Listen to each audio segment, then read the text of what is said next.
दूसरी पार्टी वाले हमारी हाय करने पहुंच जाते हैं। हम कहीं अस्पताल का उद्घाटन करने जाते हैं तो ये दूसरी पार्टी वाले हमारी हाय करने। मैं आपसे पूछना चाहता हूं, आज तो पवित्र दिन है, 4 स्कूलों का उद्घाटन हो रहा है, 10,000 बच्चों की शिक्षा का इंतजाम हो रहा है। आज तो कम से कम ये गंदी राजनीति ना करो। आपको केजरीवाल से दुश्मनी है, आपको इनके जनता के बच्चों से तो दुश्मनी ना करो। इनके बच्चों को शिक्षा मिलने वाली है, इस मौके पे तो ये सब गंदी हरकत नहीं करनी चाहिए। आज इतनी भारी संख्या में आप सब लोग आए हैं, ये मेरे लिए बहुत सुकून की बात है। एक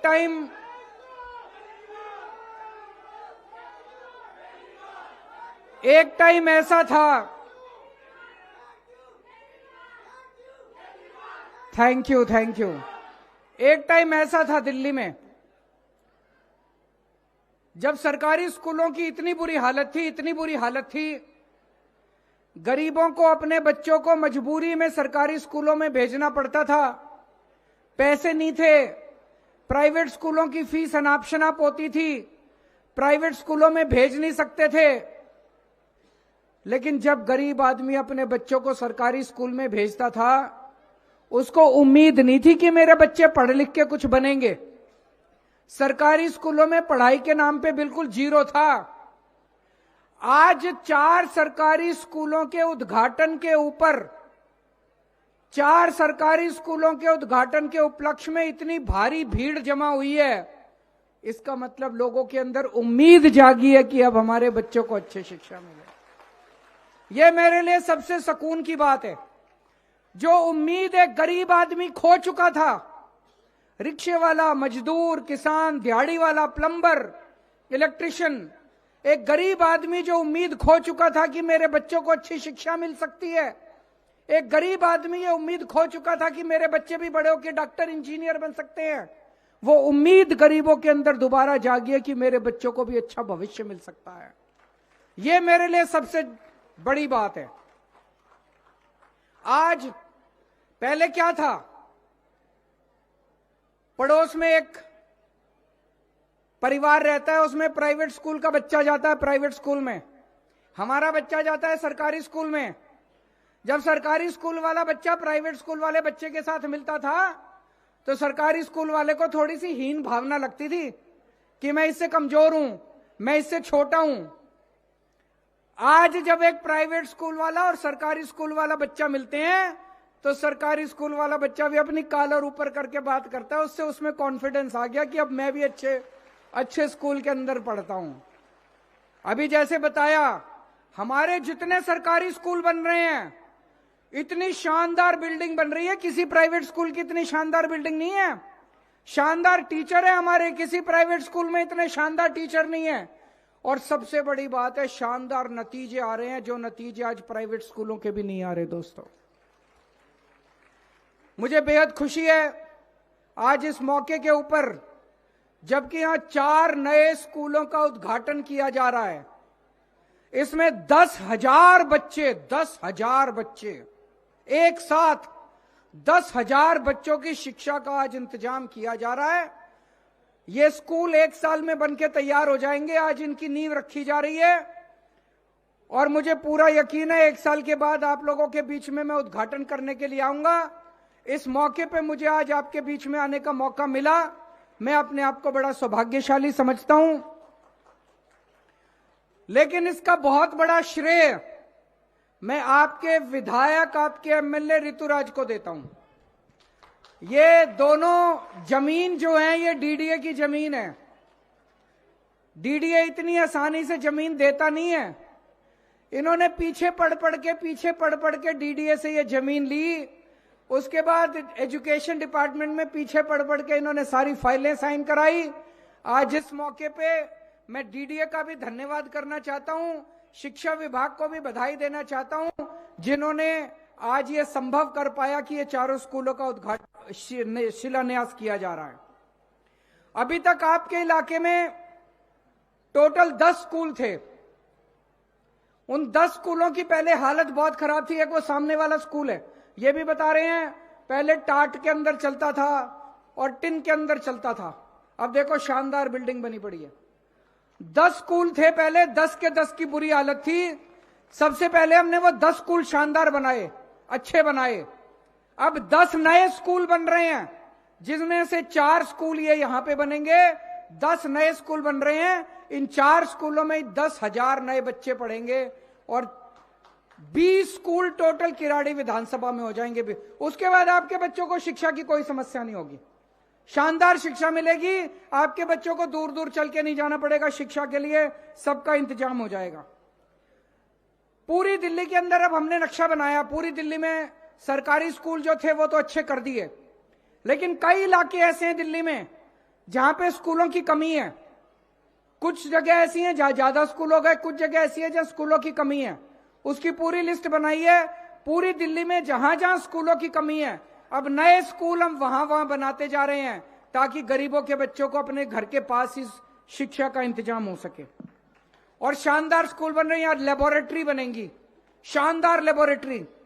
पूरे देश में किसी राज्य में चले जाओ, यूपी में, राजस्थान में, मध्य प्रदेश में, बिहार में, कहीं आपको स्कूलों के अंदर, सरकारी स्कूलों में laboratory, auditorium, library, staff room, activity room, पता नहीं क्या क्या इतनी सुविधाएं मिल रही हैं जो प्राइवेट स्कूलों में आज आपको कहीं नहीं मिलेंगी, जो सरकारी स्कूलों के अंदर आज आपको सुविधाएं मिल रही हैं।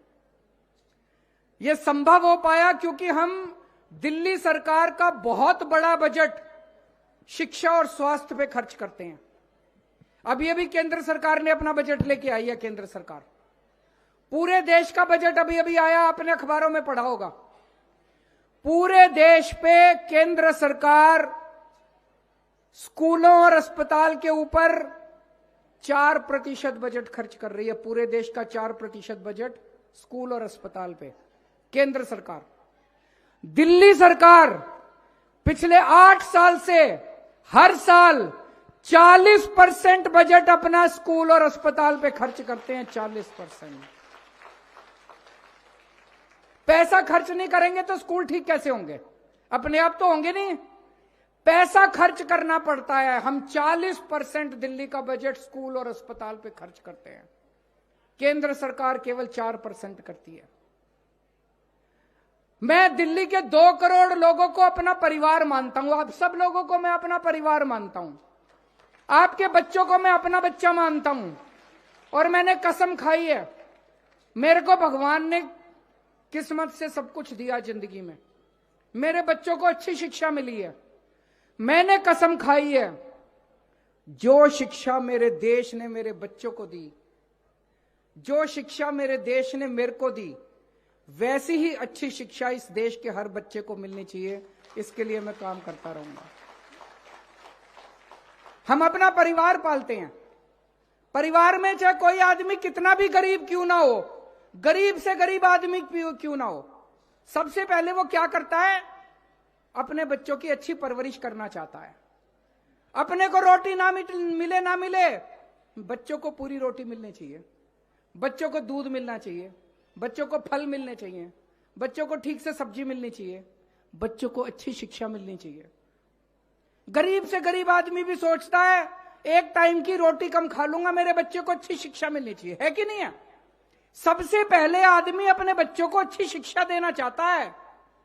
वही हमने अपने दिल्ली सरकार में अपनाया है कि 2 सड़क कम बना देंगे, पहले अपने सारे दिल्ली के बच्चों को अच्छी से अच्छी शिक्षा का इंतजाम करेंगे।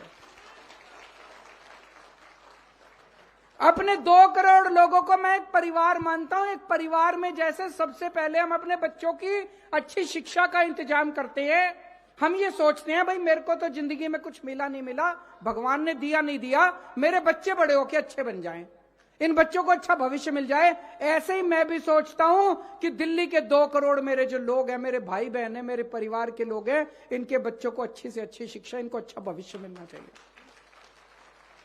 दूसरी चीज आदमी सोचता है, घर में कोई बीमार हो जाए, मां बीमार हो जाए, पिताजी बीमार हो जाए, बच्चे बीमार हो जाए, बीवी बीमार हो जाए, उसको अच्छा इलाज मिलना चाहिए।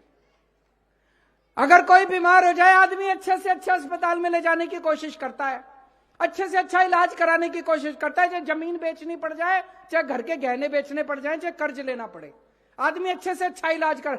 दूसरी, हर आदमी की, हर परिवार की प्रायोरिटी होती है वही मैंने भी सोचा कि एक तो अच्छी शिक्षा का इंतजाम करना है, और पूरी दिल्ली के अंदर कोई बीमार हो जाए, पैसे की कमी की वजह से उसके इलाज में किसी किस्म की कमी नहीं आनी चाहिए।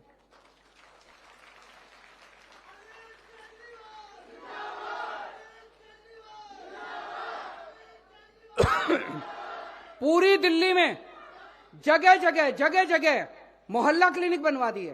पहले कोई मोहल्ला क्लिनिक नहीं थे। अभी जैसे ऋतुराज बता रहे थे, आपके किराड़ी विधानसभा में 20 मोहल्ला क्लिनिक हैं, 20 मोहल्ला क्लिनिक,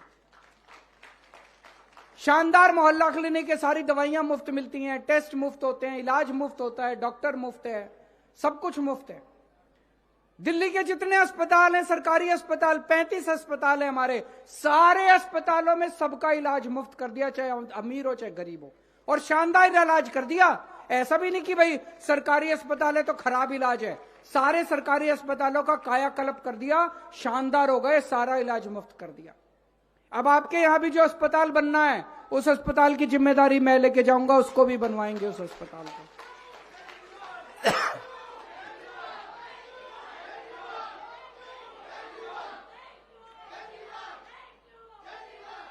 दिल्ली में सबसे ज्यादा राजनीति कच्ची कॉलोनी में रहने वालों के साथ हुई है।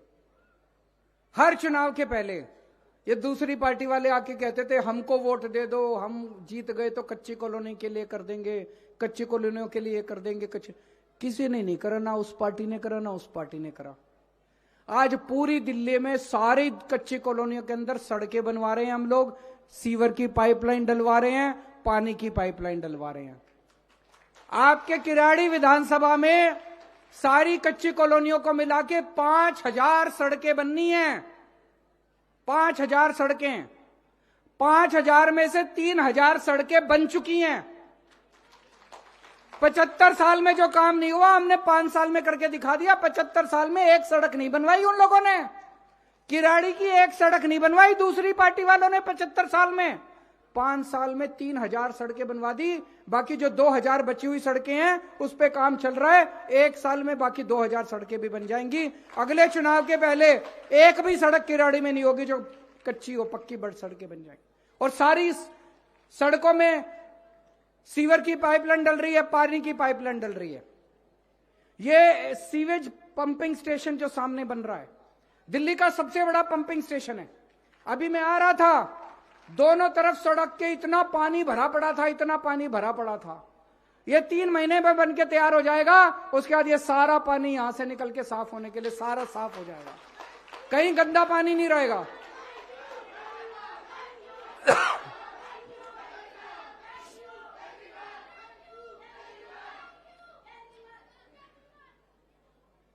आज ये लोग हमारे इतना पीछे पड़े हुए हैं, आप लोग रोज अखबारों में पढ़ते होंगे। मनीष सिसोदिया को उन्होंने जेल में डाल दिया, बचाओ, कह रहे हैं उसने भ्रष्टाचार करा है। सवेरे 6 बजे उठ के वो स्कूलों के चक्कर काटना चालू करता था। सवेरे 6 बजे उठ के वो 10 या 15 स्कूलों में मुआयना करने जाता था, बच्चों को ठीक शिक्षा मिल रही है कि नहीं मिल रही। कौन भ्रष्टाचारी स्कूलों के अंदर चक्कर लगाता है बताओ? भ्रष्टाचार करने वाला तो रात को दारू पीता है, लड़कीबाजी करता है, गलत काम करता है सारे। कौन भ्रष्टाचारी सवेरे 6 बजे उठ के स्कूलों के चक्कर लगाएगा? आज ये सारे हमारे पीछे पड़े हैं। सारी एजेंसी छोड़ दी, केजरीवाल के पीछे, संजय सिंह के पीछे, मनीष सिसोदिया के पीछे, सतिंदर जैन। उनका क्या कसूर है? मनीष सिसोदिया का कसूर है कि वो अच्छे स्कूल बना रहा था। सतिंदर जैन का कसूर है कि वो अच्छे अस्पताल और मोहल्ला क्लिनिक बना रहा था।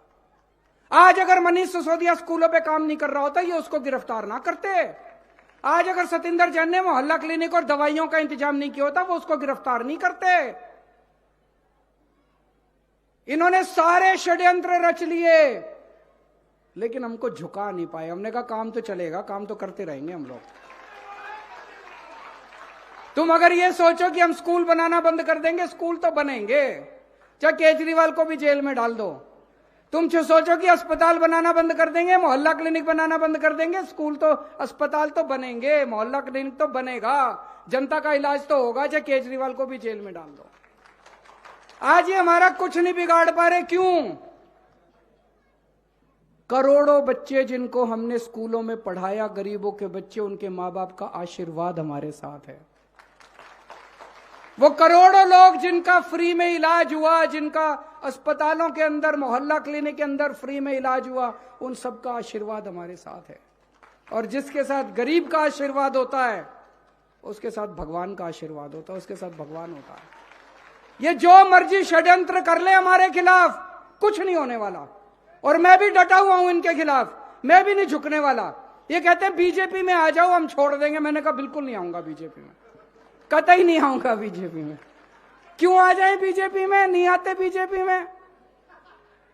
बीजेपी में चले जाओ तो सारे खून माफ, सब।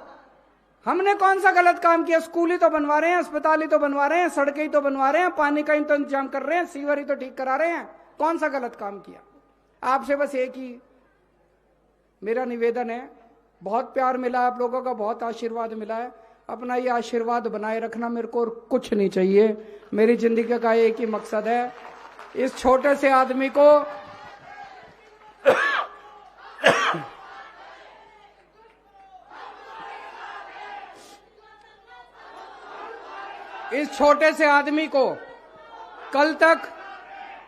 कल तक मैं दिल्ली की गलियों में घूमा करता था यूं ही।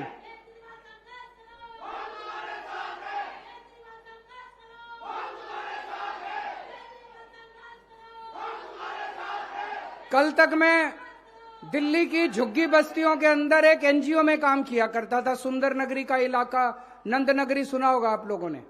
वहां पे झुग्गी बस्तियों के अंदर एक एनजीओ में काम किया करता था। कोई नहीं जानता था मेरे को, वहां पे झुग्गियों के अंदर मैं घूमा करता था। वहां से उठा के आप लोगों ने पूरी दिल्ली की जिम्मेदारी दे दी मेरे को, इतना बड़ा मान दे दिया, इतनी बड़ी जिम्मेदारी दे दी। मैं 7 जन्म में भी आप लोगों का एहसान नहीं चुका सकता। तो बस आप अपना आशीर्वाद बनाए रखिए। आपके आशीर्वाद में इतनी ताकत है, उनकी सीबीआई, उनकी ईडी, उनकी दिल्ली पुलिस, उनका इनकम टैक्स, सारे छोटे पड़ जाते हैं आपके आशीर्वाद के सामने। भारत माता की इनकलाब।